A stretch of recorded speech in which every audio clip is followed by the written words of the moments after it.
Bienvenue à vous qui suivez cette vidéo. Pour la suite de la formation, nous allons voir de nouvelles balises, les balises table pour créer les tableaux. La dernière fois, nous avons parlé des balises diff, header, nav.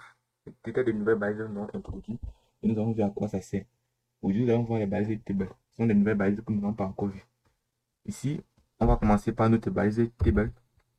Après, table, un tableau est constitué de lignes et des colonnes. C'est ça. En fait, et ces lignes et colonnes donnent des cellules. Nous allons dessiner ce tableau. Nous voyons qu'en écrivant la base table, on n'a rien sur notre page. En fait, parce qu'on n'a pas encore dessiné notre tableau. Pour ce faire, on va écrire TR, la base TR qui veut dire table host, ancré. Et par exemple, dans la base table host, on peut mettre un nom. Je copie, je colle. Voilà. Nom, prénom. Et on peut mettre H. Voilà. Vous voyez maintenant, on a. Oups. Il y a un petit erreur là. Par ainsi, c'est TR, table host. Dans la table, on veut écrire les table data.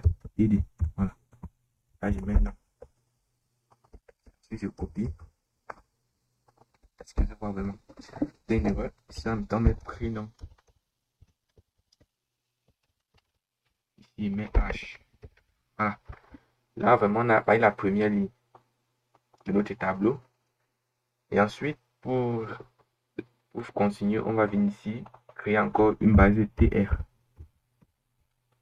Table D. Nom de la personne peut mettre, par exemple,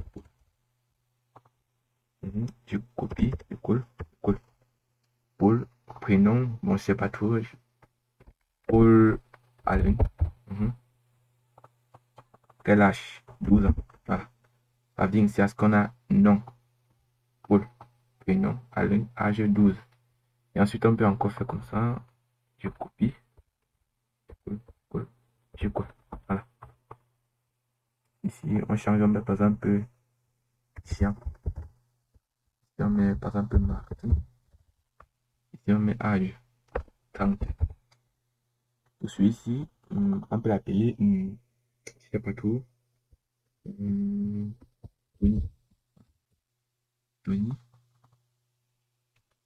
Tony Marc. C'est pas ça. Et ensuite, ici, on peut mettre 25 cap. Voilà.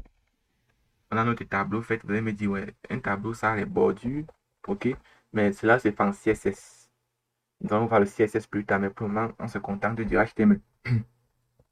Ici, on a le nom, prénom, Paul. Voyez les colonnes. Ici, on a Paul, Alain, 12, Jean, Martin, 30 et ainsi de suite. Donc, la base de table, comme je le disais, là, c'est notre tableau. Vous ne le voyez pas. Là, maintenant, on a les colonnes, table rose.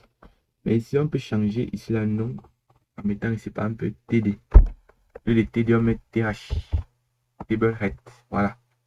Vous voyez maintenant, non. Le nom a changé, c'est plutôt renforcé. Sur les table head. Ici, ils peuvent changer, mettre table head. Ici, ensuite, table head. Là, maintenant, c'est plus grand. Et je peux ajouter tout ceci dans une div, comme on l'a vu. CTRL X. Et ensuite, j'ajoute une div. Voilà. Pour ensuite, voilà. Et surtout, n'oubliez pas les indentations avec Shift Tab. Voilà. Et ensuite, je sélectionne tout et Shift Tab. Ok. Maintenant, il peut ajouter ici un paragraphe. Ceci est le tableau de présentation. Ok. Ici, au tableau de présentation, on peut mettre dans un H1, H2. Ok, mais c'est pas mal. Et c'était un peu ça sur les tableaux. Ici, là, par exemple. Ok, c'est bon, c'est bon. C'était un peu ça sur les tableaux et merci d'avoir suivi la vidéo. J'espère que ça vous aurait plu et vous aurez appris quelque chose sur le HTML aujourd'hui. Et c'est un peu ça. Donc, merci d'avoir suivi la vidéo et ciao à tous.